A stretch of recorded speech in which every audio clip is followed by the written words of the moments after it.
Hello and welcome to another captaincy video from Fantasy Football Scout. It's a normal game week at last. No, it's not. I'm going to start again, okay? Hello and welcome to another video and podcast from Fantasy Football Scout. It's double game week time. My name is Joe and joining me is Neil to look at the best armband options for double game week 24. Neil, how are you? I'm good, thank you, Joe. Yeah, long time no see. My old Team News sparring partner. Yeah, I think we've yeah. done a podcast since last season. So, yeah, I know nice. it's been a while, hasn't it? But yes, you're back filling in for David from the captaincy video, and excitingly a double game week. So we're going to understandably focus the captaincy on those double game week teams. I think that's where most FPL managers will look there, but there are other options, and we'll come to that a bit later. Manchester City, Everton, Burnley and Fulham all play twice. I think for me personally it's just going to be a City player. They're the form team. They've got reasonable fixtures. I say reasonable, pretty much any fixture's good for City at the moment, but maybe there are others. So let's have a start with Man City. They play Spurs and Everton. Now it's not ideally the best pair of fixtures, but as I said, it's City. So they've just put 4 past Liverpool as well, who were the reigning champions. So which, if any, of the City assets should we be considering for the captaincy? What do you think? While you talk, I'll put some stats up on screen so we can draw on those as well. Well, obvious place to go. I think if you're talking form and maybe security of starts as well, would be Gundogan. It's not big, it's not clever, but that's where the form is at the moment. He is actually FPL's form player. If you look at the last 30 days, this is how their form table works, the average score over the last 30 days. So he's top of that. So yeah, since he became this goal-hungry, goal-crazed number 8, which he is now, I mean, we've been used to seeing him playing as part of the double pivot and then not playing at all, really, for the past couple of years. All of a sudden, he's goal dust in FPL, and he's become, I mentioned this to Andy last Friday on the Team News video, he's become a bit like what De Bruyne was over Christmas. You know, when Pep said he was not going to rest him, he's too important. Whereas they've got options further forward, you know, that interchangeable front three.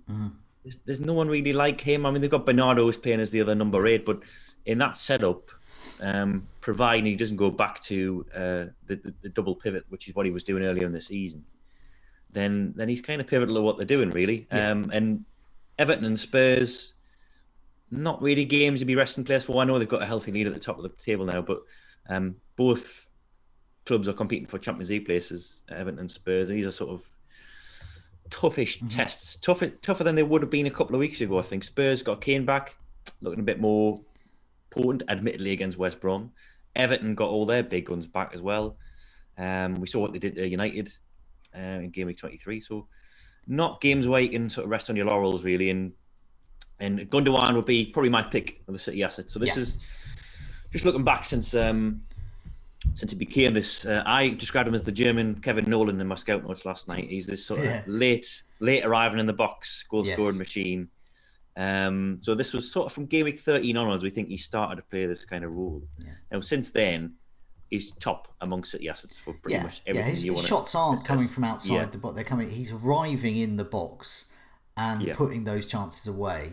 The last game week showed it against Liverpool. Missed a penalty. It was almost heartbreak there, and then suddenly gets a massive double-digit haul, and that's not unusual. You know what it is with some players? It's when they score, you just like.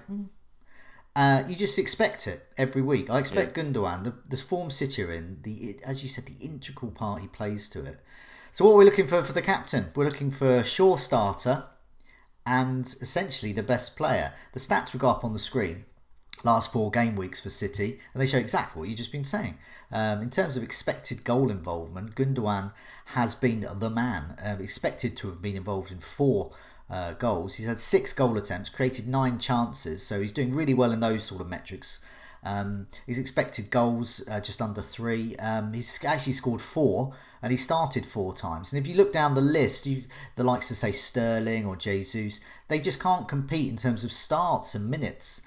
Sterling is doing really well. Sterling is a good bet for the captaincy. I think a lot is going to depend on who you've got I personally have Ederson, Stones, and Gundogan. Gundogan's the captaincy for me. If you say had Sterling and Gundogan, there is an opportunity perhaps to go for someone a bit different. But you're betting against Gundogan arriving late in the box and putting away a chance, which is what he's been doing for the last 10 game weeks or so. I went back to game week 13, which is when he scored his first goal. He's the Premier League's top goal scorer in that time, 3 clear of everyone else, 9 goals. So I mean, and even at the weekend, we saw both his goals were from inside the 6-yard box, and that was when Pep mentioned just after the game he was actually playing deeper in the second half. He was part of that central midfield, and he still got in the box, still got in the 6-yard box twice to score. So everything's pointing in his direction. You did well to mention Sterling there. I did have a look at him as well. He's got 11 attacking returns in his last 11 starts. Tends to start the bigger games, in which you'd say these were 2 of them. I mean, he's 4 rests this season. 3 of them have come in home games against absolute dross, Brighton, Burnley, Sheffield United. So he does tend to start the bigger games. He is, as I said, 7.3 points per match is his average over those last 11 starts, which is very, very nice indeed. In current stats, he's the second man most likely to get you a goal or an assist. If they were playing, I don't know, Fulham, Palace, that kind of game, I would perhaps be considering the likes of Ederson, Diaz, Cancelo, but they're not. They're playing Spurs and Everton, who are both capable of scoring, whether that be a consolation goal or really, putting them to the test in quite a high-scoring match. But the defence is looking solid. But if it's got to be Gundogan for me. It's upside chasing there rather than kind of beige upside chasing. Yeah, just on the defence. I mean, they're on this phenomenal run, aren't they? Like this is 11 clean sheets now in the last 14.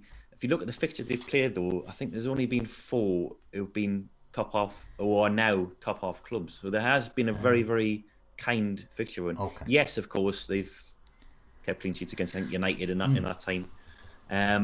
This is more of a test. Saying that, of course, like if it wasn't for that Ruben Dias-Rick at the weekend, which was so rare, it would have been a clean sheet at Anfield, which is, I was going to say not something many teams do, but teams are doing it a lot at the moment. Even Brighton and Burnley are doing it at Anfield too. Yeah, definitely. Maybe not the achievement it was back in the day, but of the City defenders, Diaz is obviously your Neil's pick. If you're assuming that he's not going to be dropped for that, and then Cancelo is your upside chaser, is your gamble. 4 times as many shots, almost as many of the City defenders over this period I'm looking at from game week 13. He's created all but one of City's chances from a defensive perspective since that time as well. So obviously he's got the attacking stats, but he's also got the considerable rotation risk. Okay, I'm going to put some defensive stats up. Once again, we're talking at last 4. These stats were prior to last night. This is to timestamp this. This is being recorded on Tuesday morning after the Leeds Palace match. I actually did this before the Leeds Palace match, put this table up. They show that in terms of big chances conceded, the Whipping Boys at the moment, as Southampton, I'm going to say slightly skewed by that Manchester United result, but they were in the bottom 6 at that time anyway. West Brom, definitely. Burnley conceding a lot. Palace, we know about as well. They're not performing well. But then Everton have conceded 8 big chances, which is 1, 2, 3. I mean, this is more or less sort of joint 4th or so. So they're not doing. Their defence hasn't been doing that well. They've tightened up a bit, but in terms of goals conceded, they've actually conceded 7. So Everton are there for the taking. Their expected goals conceded is nearly 6 over the last 4, and they've had no clean sheets. There's definitely attacking returns for City there on paper. And then looking a bit further down was Spurs. Sometimes you see Spurs quite near the bottom, like near Man City, when it comes to good defences, but they're not. They're sort of mid-table. They've conceded 7 big chances over the last 4. They've conceded 5 times. They have been a bit unlucky. They were expected goals conceded was in fact more than 6. And they've only kept 1 clean sheet. I think there's attacking returns there. They've got Kane and Calvert-Lewin, those teams, so I'm not sure about the defence. But yeah, it's got to be Gundogan, Sterling, whichever attacker you've got there. But they're the 2 standouts for me.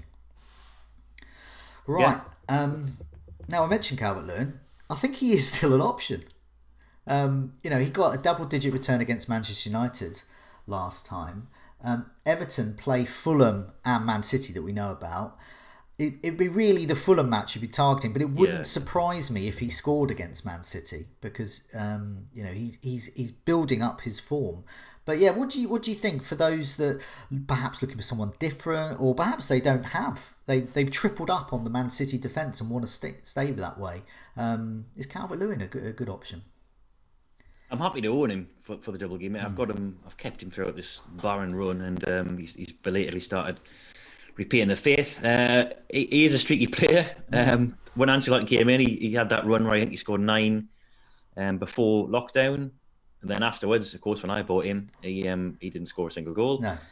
This start of this season, it was the same again. 11 in his first 11, blanked as soon as I got him in terms of goal scoring anyway. And then he started his streak again. He scored in the last 2. So if you're looking for omens, then he's hopefully back on a streak. I looked at you're right. It's Fulham plus possibly 2 appearance points. Yeah, is what you're saying. It's possible. Yes, there is a chance. There is always a chance with Man City. They just need one lapse of concentration. Yeah. But yeah, I mean, he's got all the, as I said, got the big guns back. People have mentioned Rodriguez and Richarlison being fit, but Luca Digne as well. Like he's a huge fillip for Calvert-Lewin. I think he's assisted 3 of Digne's assists have gone to Calvert-Lewin. When he was playing with, we had Holgate and Godfrey at full back for a while, and obviously he's not going to get the same supply of crosses from those 2 as he would with Digne. I did look at Calvert-Lewin. I looked at his record against the bottom half, because it is, as you say, it's for the Fulham fixture where you'd be captaining him, and he's top among forwards for goals scored against the Whipping Boys. They're sort of the bottom 10 this season. Top for big chances as well. So definitely a game where he can bag a goal or 2, and then anything else against City's opponents. I would say about Fulham as well, just briefly. We'll come on to them in a sec. Defensively, sort of more resolute, I think, since they brought in that new intake of players. Sort of game week 11 onwards, they started playing 3 at the back. Haven't been turned over by too many teams, but we saw against West Ham, yes, they kept a clean sheet. They did move to 4 at the back. They need wins now.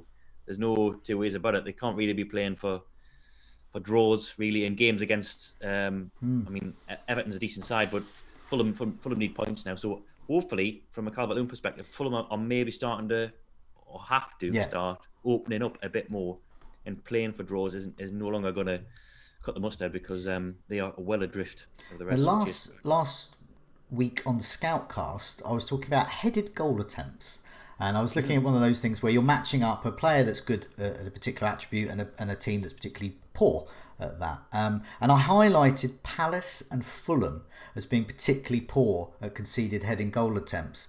And I also then, because it was Souček were playing them, unfortunately, the referee had other ideas there towards the end. But you never know.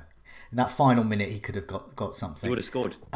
And Bamford against Palace as well was another player I highlighted. They are doing really well for headed goal attempts, but I believe the best for actually headed goals is Calvert-Lewin.